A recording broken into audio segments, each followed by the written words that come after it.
ছাদ বাগান থেকে আজকে ইনশাল্লাহ বেগুন তুলতেছি।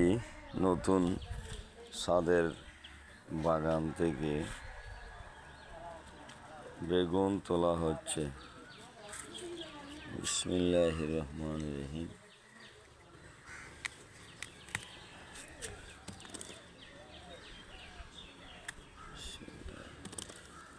অনেকগুলো ইনশাল্লাহ বেগুন যাচ্ছে। আজকে কালেকশন করতেছি নতুন বাগান থেকে। বিসমিল্লাহির রহমানির রহিম। মোটামুটি আজকে এক বেলা খাবার উপযোগী হচ্ছে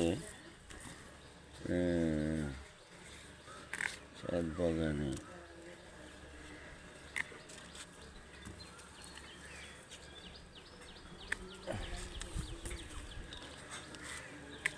মোটামুটি আজকে খাওয়ার মতো এক বেলার বেগুন পাওয়া যাচ্ছে, আমরা দেখতেছি। মোটামুটি এই বেগুনগুলো আজকে কালেকশন করা হয়েছে, প্রায় অর্ধ কেজি কাছাকাছি হবে। মোটামুটি আজকে